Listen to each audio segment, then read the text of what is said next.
The auction Kajesi market was loud. Voices shouted, credits exchanged hands, and strange creatures cried from inside cages. Metal lights flickered above as buyers moved through rows of beings for sale. Some cages held small animals, others held alien children, but one cage was darker, colder. Inside it sat a girl. She was not fully human, not fully beast. Her skin was pale with gray fur running down her arms. Sharp ears twitched at the sounds. A collar choked her neck. Her claws were dull. Her eyes glowed like a moon in the dark. They were filled with fear, hunger, and pain. A sign hung from her cage. Lot 97, hybrid female, unstable, best for parts or meat. A butcher, wide and greasy, leaned against the bars. This one's a fighter, he told a curious alien buyer. But she's tired now, soft. We cut her up, nice and clean. Meat's rare, sells fast. The buyer leaned forward. Does she speak? The butcher laughed. Only growls. No brain in there. Just old instincts. The girl heard everything. She didn't move, didn't growl, not anymore. She had learned silence meant less pain, but across the market, someone was watching. His name was Eric, a human, not rich, not powerful. He walked slowly, hands in pockets, head low. He had no reason to be there. Not really. Maybe curiosity, maybe guilt, maybe fate. When Eric passed by lot 97, he stopped. Something in her eyes made him freeze. Not fear, not rage. It was something else, a quiet sadness, a deep, silent scream. The butcher noticed. You like this one? He grinned. Don't look like much, I know, but rare blood. She's part wolf species wild planet breed. Deadly claws. Shame they broke her. What happened to her? Eric asked. Caught during a raid. Her pack fought. Didn't end well. She's the last. Now she's quiet as a rock. Meet now. Eric stepped closer to the cage. The girl didn't move, but her eyes locked with his. He knelt down. Can you hear me? He whispered. Nothing. No sound. Just slow breathing. The butcher laughed again. Don't waste time. Either buy or move. Eric stood up. How much? The butcher raised an eyebrow. You want her alive? Yes, Eric said. Alive. She's not good for much. Just eats and stares. But if you want her breathing, 10,000 credits. It was a lot. More than a broken cage wolf was worth. More than Eric should pay. But he reached into his coat, slowly, pulled out a worn card. Scan it. The butcher blinked. You serious? Scan it. A moment later, the cage opened with a click. The girl didn't move. The butcher laughed. Your problem now. Eric walked inside, kneeled again, held out his hand. She stared at it. Her fingers twitched. Come on, he said softly. You're not meat. Her lips parted. Not a word, just a soft breath. Slowly, painfully, she crawled forward. Her arms were weak, her feet shook, but she moved. She pressed her nose to his palm. Good, Eric said gently. You're safe. The market faded behind them. The cage, the butcher, the meat signs all gone. Eric walked through the dusty paths of the outpost with her beside him, limping and quiet. No one stopped them. No one cared. But as they reached his old ship, she stopped. She turned back. One last look at the cages. Then she followed him inside. He set her down on a soft blanket. Brought food, water, medicine. She didn't speak. She didn't eat. But she watched hours pass. He sat nearby, pretending not to look. Finally, as the ship's lights dimmed for night, she whispered her first word. Why? Eric turned, surprised. She looked up, her voice dry like dust. Why? Did you save me? He didn't answer right away. He looked at her eyes again. The same sad glow. Then, he said, because no one else did. Outside, stars passed by the window. Inside, a new story had begun. not a beast's. Ship hummed quietly in space. Soft lights blinked along the walls. The girl lay curled on the blanket, her back to the man who had bought her. Her body was still, but her mind raced. She had no name anymore. Not since they took her. Not since they put a collar on her neck and shoved her into cages like meat. Every part of her had been ripped away, her home, her pack, her voice. Even her howl had faded. But now, for the first time in what felt like years, someone had said something different. "You're not meat." The man, Eric, sat across from her. He didn't tie her up. He didn't lock her inside a cell. He only watched from a distance, leaving food and water near her. He waited, silently, like he knew she needed time.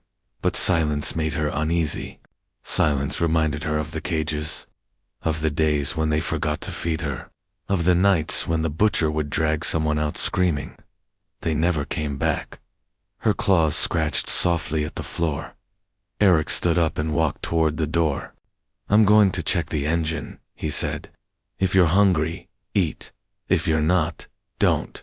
I won't touch you." His voice wasn't sharp. It wasn't loud. It was calm, steady, and that confused her more than anything. When he left, she crawled to the food tray and sniffed it. It wasn't poisoned. Her kind could smell chemicals. This was real. Simple bread, water, a few dried fruits. She didn't eat like a beast. She picked up a piece carefully, slowly biting it. Tears burned in her eyes. She hadn't tasted real food in weeks. Later, when Eric returned, he didn't mention the food, didn't mention her. Just nodded and sat again. "Do you remember your name?" he asked. She didn't answer, but her ears twitched. "I won't ask again," he said. "But if you remember, it's yours. No one can take it from you." The ship beeped. A message was coming in. Eric stood up and walked to the console. A voice played over the speakers, broken, metallic. "This is market security. We have reports of stolen property. Hybrid creature, Lot 97. Extremely dangerous. Return her now or face charges." The girl's eyes went wide. She crawled back, toward the shadows. Fear rushed into her chest like poison. Eric stared at the screen, jaw tight. He didn't look at her. "This is Eric from Vessel Driftwing," he said. "She's not property. She's under my protection. Human, that creature is tagged and tracked. You have 24 hours. The message ended. The screen went dark. The silence returned. The girl looked at him. Her voice broke. "They'll come." He looked back. "Then we leave." She blinked. "You're not going back in a cage," he said. "Not while I'm breathing." Her heart twisted. This wasn't a trick. He wasn't lying, but she had heard promises before. Guards who said they'd help. Smugglers who said they'd save her. They all turned out the same: pain, chains, betrayal. Still, this man hadn't hurt her. He gave her food, space, respect. "Why?" she whispered. "Why are you like this?" Eric shrugged. "Maybe because no one was like this for me." She didn't understand that. Not yet. They left the station within the hour. Stars bent around them as the ship moved through hyperspace. The collar around her neck blinked, red still active, still tracked. But something else was happening. Her hands felt stronger, her breath calmer, her instincts clearer. That night, she sat near the window, watching the stars. "My name," she said softly, more to herself than to him. Eric looked over. "You remembered." "Lika," she said. "My name is Lika." He nodded. "Nice to meet you, Lika." She turned. "You believe me?" "Yes, but I'm not human, not safe." "Then teach me how to understand you." Her chest ached, not from pain, but something unfamiliar, something warm, hope. The next day Eric woke up to alarms. Someone had found them. Red lights flashed, turrets activated. A boarding ship locked onto their side. "They're here," Lika said. Her voice was sharper now, stronger. "Stay hidden," Eric told her. "No." He paused. What? I won't hide again. Her eyes were glowing brighter than ever, her claws extended, not wild, not savage, but controlled. Her breathing was calm, her stance firm. They call me a beast, she said. I'll show them what that means. Eric gave a small smile. Then let's show them together.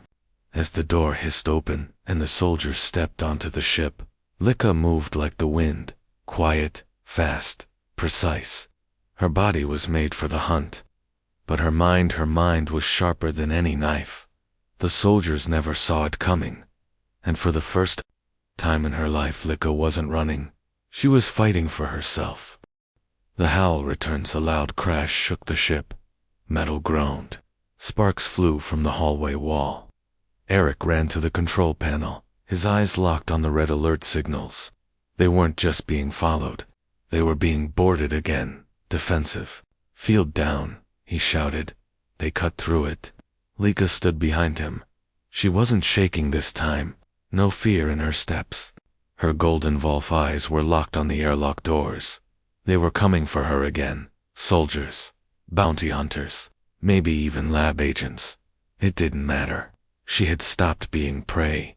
She crouched low, sniffing the air. Their scent hit her nose. Blood, fuel, fire, and one more thing, hatred. Eric grabbed a small energy rifle and tossed a second one her way. She caught it, then paused. I won't need it, she said. Eric blinked. You sure? She nodded slowly, her claws extended, her muscles tensed. Door hissed. Shadows moved through the smoke. They wore black armor, with red visors and no insignious mercs. Target is alive, one of them said, scanning. Hybrid female confirmed. Orders are to kill the human, retrieve the subject. Like hell you will, Eric whispered. Lyka leaped. The first man didn't even get a chance to scream. Her claws tore through his shoulder plate like paper. She landed, spun, and kicked the second one into the metal wall, so hard it bent. But they weren't amateurs. They regrouped fast, opening fire. Eric ducked and returned fire. Lasers burned across the ship walls. Smoke filled the hallway. Through it all, Lika moved like a ghost, jumping, weaving, striking. She wasn't just fast, she was graceful, deadly, focused. Not wild rage. This was something else. This was her mind in control of her monster. The last merc tried to run. She didn't kill him. She slammed him to the ground, placed a claw on his chest, and growled softly. Who sent you? He choked on blood. Black Sun Labs, they said. Your property. Her lip curled. Tell them I'm not. She knocked him out, then stood behind her. Eric was catching his breath.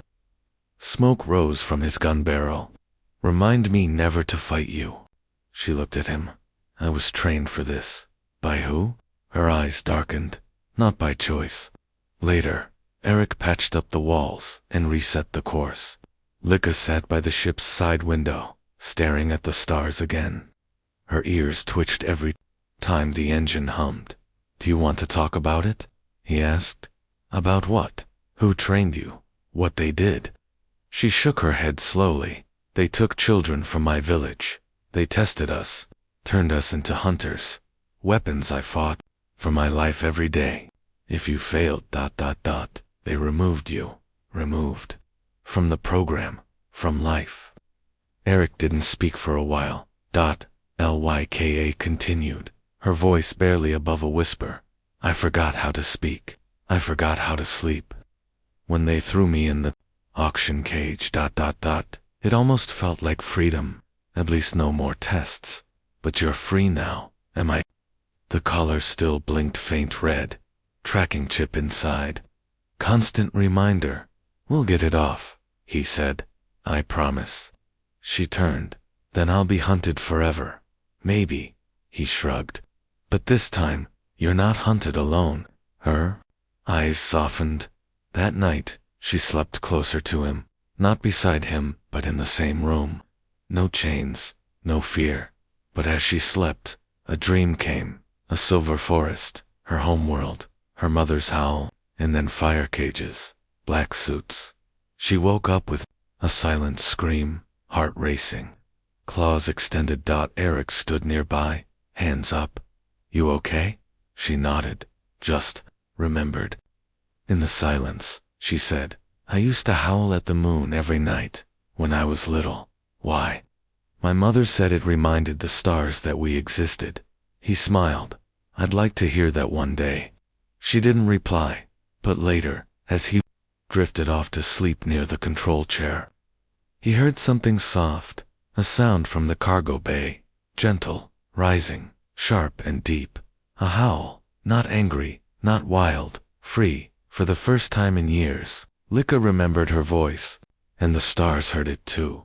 The forgotten Planeth ship floated in silence.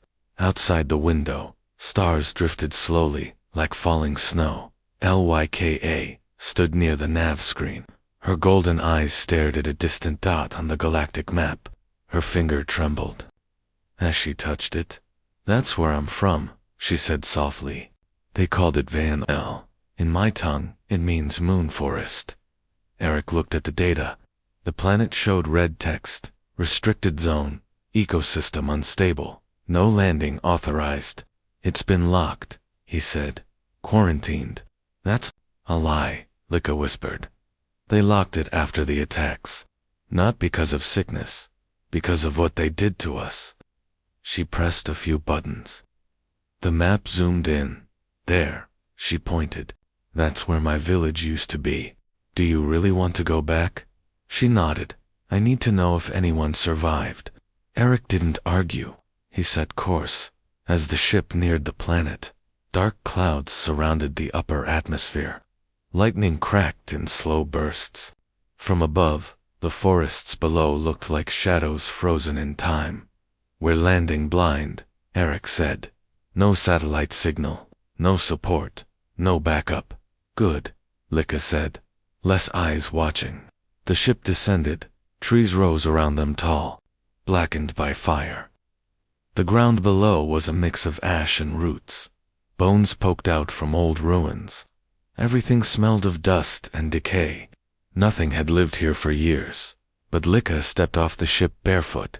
She needed to feel the soil. She walked forward slowly, her nose catching scents in the wind. Eric followed, quiet and watchful. They passed broken huts, old fire pits, and carved stones now cracked in half. This was our meeting circle, she said.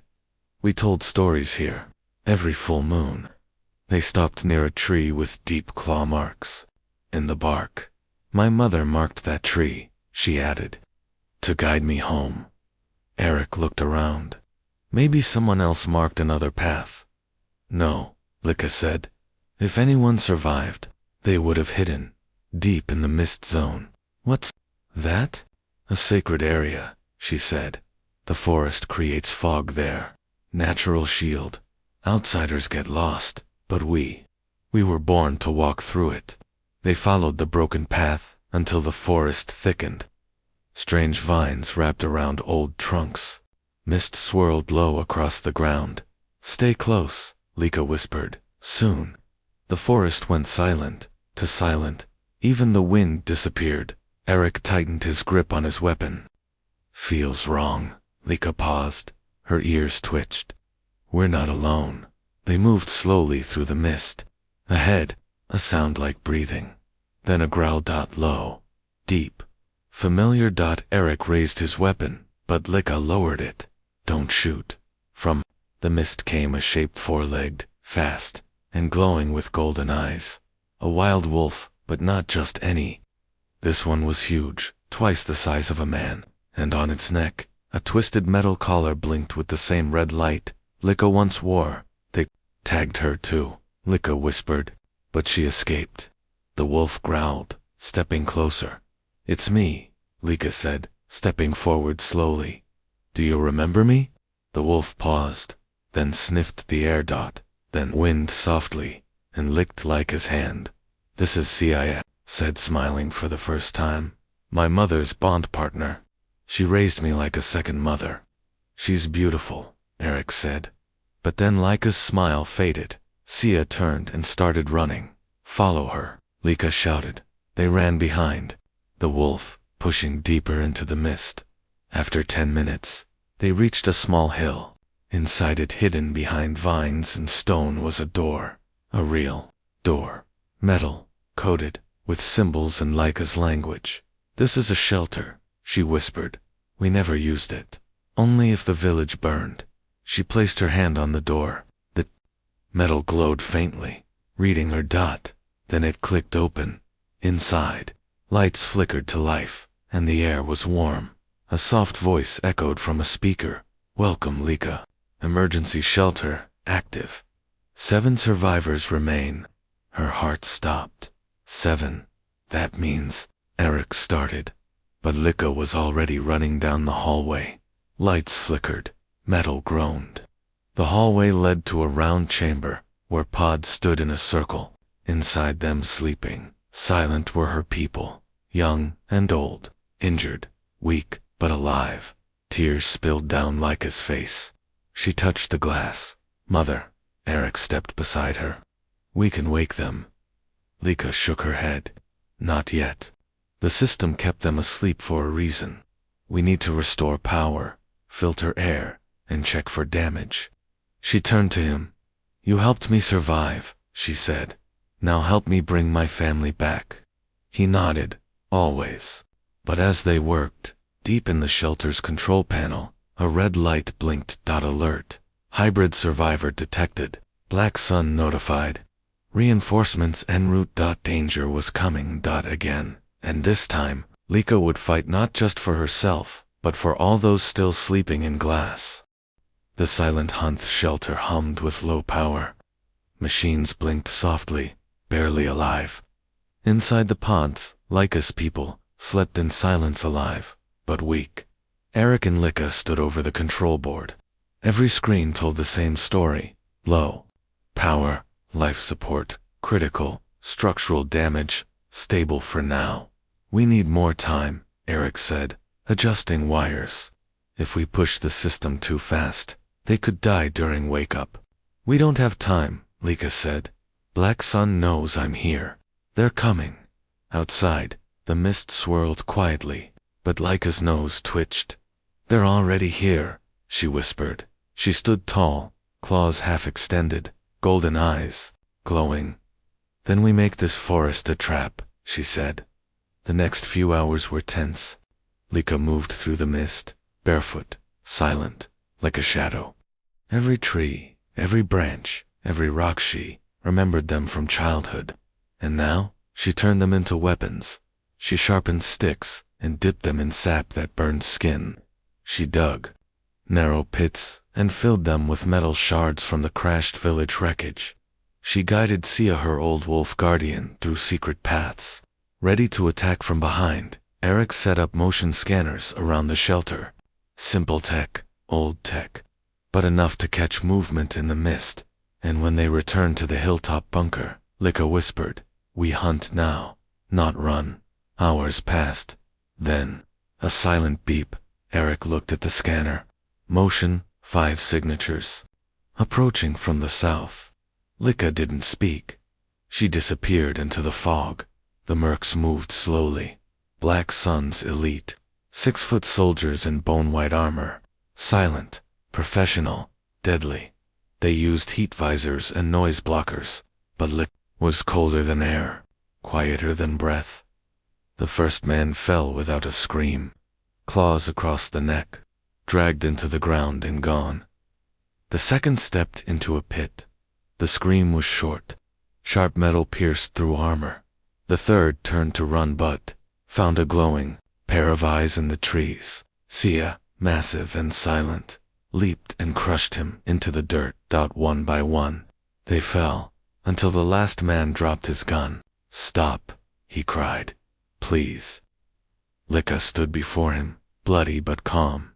"You came to take us again?" she asked. I was just following orders. They said you were dangerous, unstable." "Then go back," Lika said. "Tell them we're not prey anymore. Tell them the wild fights back." The man nodded, shaking. He ran into the fog. Eric stepped out of the shelter door. Was that wise? He'll spread fear, she said. Fear buys us time. Inside, the power slowly returned. Lika worked at the system, restoring heat, checking vitals. One pod blinked green. Her brother. A child, small, scarred, but alive. His eyes fluttered open. Lika, he whispered. She smiled through tears. Yes, it's me. He sat up slowly. They told me you were dead. They were wrong. He looked around. Where's mother? Lika hesitated. Her voice broke. Not here. His eyes lowered. Then he leaned forward and hugged her tight. Eric watched quietly. He knew pain, but he also saw strength in Lika. Just the claws, or speed, but her soul. She didn't just survive. She was leading now, outside. Night fell over the forest. The stars above were pale and distant. Lika stood near the shelter entrance, watching the sky. They won't stop, Eric said, stepping beside her. Black sun doesn't forget. Then we make them remember something else, she said. What? That beasts can fight like warriors, but families, ... They fight with heart. She looked at him. I won't run anymore, Eric. This forest is ours. This fight is ours. He nodded. Then I'm with you, to the end.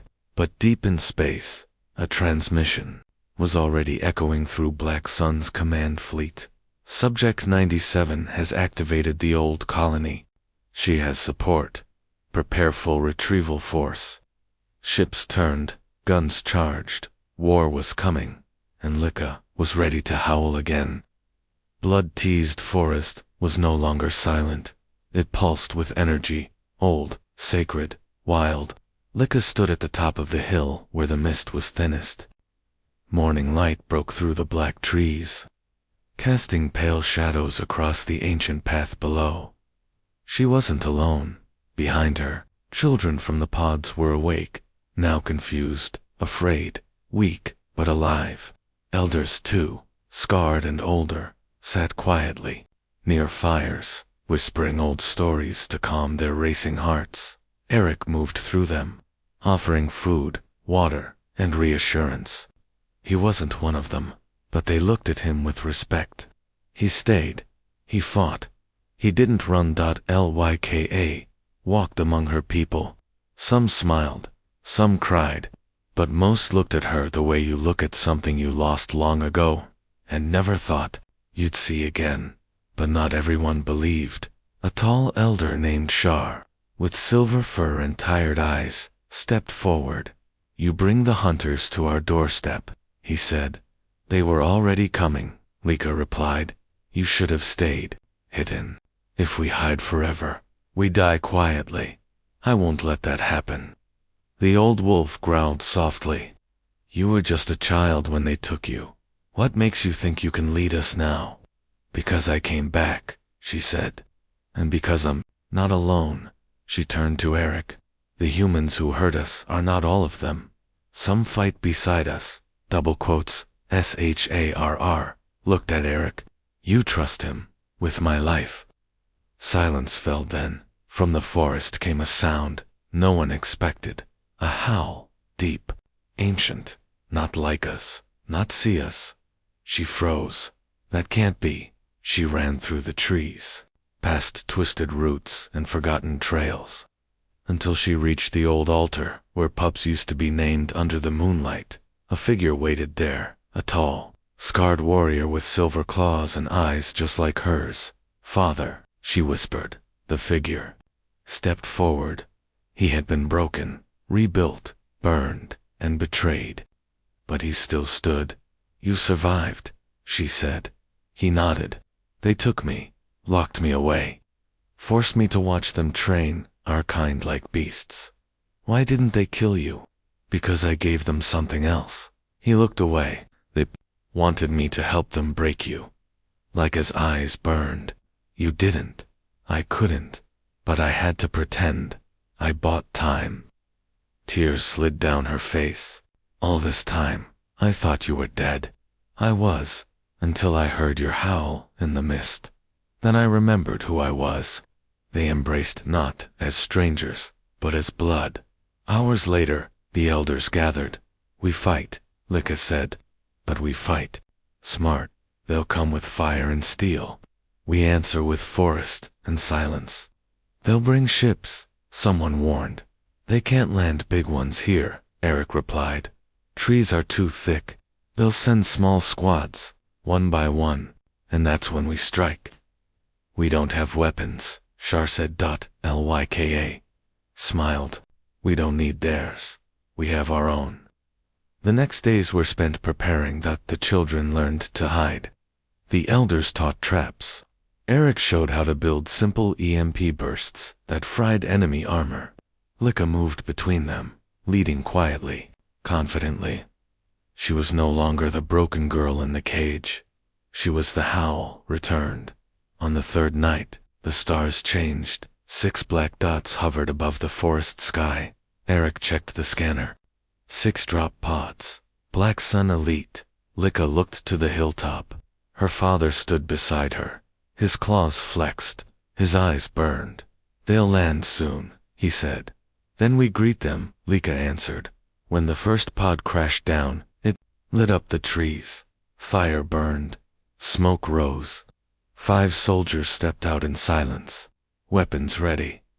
They didn't see the roots move, didn't hear the whisper of fur in the mist. 1 tripped a trap. Net of thorns. 2 fell into a pit.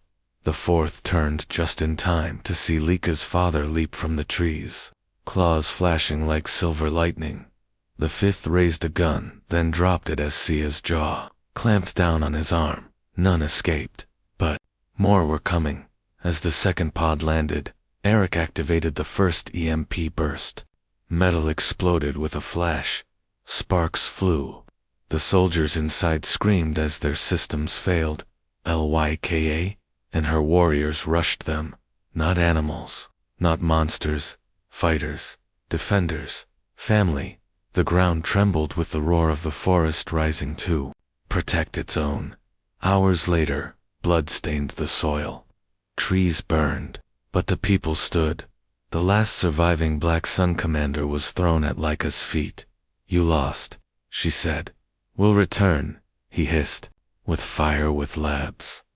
You can't stop us forever. Maybe not forever, Lika replied, but we'll make every moment cost you. She looked to the sky. Tell them. Tell Black Sun this forest remembers. And now, the galaxy will too. As the captive was taken away, Eric stepped beside her. You did it, he said. Not yet, she replied. What now? We don't just survive anymore, Eric. We rise. But high above, beyond the stars, the real threat stirred. The true creator of the hybrid program had seen her image, had heard the howls, and was coming. Not for capture, not for testing, but for war. Rise of the wild moon forest was quiet. Ashes floated in the wind like soft snow. Burned trees stood like broken bones against a blood-orange sky. Birds didn't sing. Even the wind had gone still. And yet beneath that silence a storm was. Building. Lyka stood in the center of the ancient altar, surrounded by her people. Warriors, elders, children. Behind her, her father. Beside her, Eric. Above them, the moon began to rise. But this night was different. It wasn't just another battle coming. This was a reckoning. What's the signal again? Eric asked, loading the last EMP spear. My howl, Lika said. He looked at her, and after that, she didn't answer, because she knew there might not be an after from orbit. The ship descended like a god of death. Black Sun's true hand, not mercenaries. Not hired soldiers. The architects, the ones who created the program, who stole children and turned them into monsters, who burned Lika's village and sold her as meat. And now, they had come to erase their mistake. The mothership hovered above the forest like a floating mountain. It cracked the clouds with thunder. Below it, thousands of drones dropped like rain.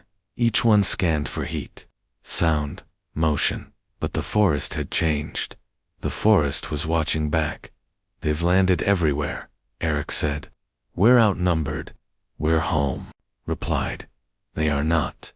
She stood tall. Her eyes glowed. Her fur shimmered under the moonlight. This time, no chains bound her. No cage. No fear, just purpose. She raised her head and howled. The sound tore through the forest, deep and full of fury. It echoed through every tree, every root. It was a call to rise. From the trees. The warriors leaped. From the mist. The beasts charged. The wild moon had returned. The first wave of drones met hidden traps. Metal jaws snapped. Vines ripped machines apart. EMP bursts shorted out the second line. Smoke filled the forest. Black Sun's soldiers pushed in. They were met with claws, teeth, and fire. But Lika didn't stay in the trees. She ran straight toward the mothership's landing zone where the core team had touched down, where he would be. Dr. Vael, the man who designed the hybrid program, the one who gave her a number instead of a name. Subject 97, he said, as she stepped from the smoke. He stood in armor of silver, surrounded by elite guards. You've grown. I remembered who I am, Lika said. And who you are. I made you powerful. You made me suffer. Vale smiled coldly. Then let me end your pain. He raised his hand. The guards attacked. It was no longer a fight. It was a storm. Lyk. A spun through them like wind through fire. Her claws were faster than bullets. Her senses sharper than their tech. One by one, they fell. Eric fought beside her, with a broken rib and blood on his face. He didn't stop. Not once. But Vale was not just a man. His armor was fused with alien tech. Too fast, too strong. He grabbed Lika mid-leap and slammed her into the ground. You think your pain matters? He growled. We've made hundreds like you. She coughed. Blood, but none like me. Her claws lit with energy, pure instinct, pure rage. She slashed upward and broke his helmet. His face showed then, scarred, human, afraid. He stumbled back. You're not supposed to remember your past. I remember everything, she whispered. And now so, will you? She let out one final howl, so loud, so sharp. It shattered the nearby drone audio feeds. Then she charged. When the dust settled, Vale was on the ground, motionless, his systems fried, his mind broken by the very voice he tried to erase. Around them, the forest burned, but the people still stood. The children survived, the village survived, and Lika stood tall. Days passed. Black Sun didn't return. They had lost more than a battle. They had lost control. The story of the hybrid wolf girl spread, not just on her world, but across others. Rebellion sparked in other labs. More survivors rose, and in the heart of the forest, a monument was built, not of stone, but of light, a moon carved into the trees, with a single name beneath it, Lyka, not Subject 97, Alpha of the Wild Moon. One evening, she sat beside the fire, with Eric. You could leave now, she said. Go home. This is home, he replied. She smiled. You smell like a wolf now. You howl like a hero. She leaned against him, soft, tired, proud. We were never beasts, she said. We were just waiting for someone to believe in us.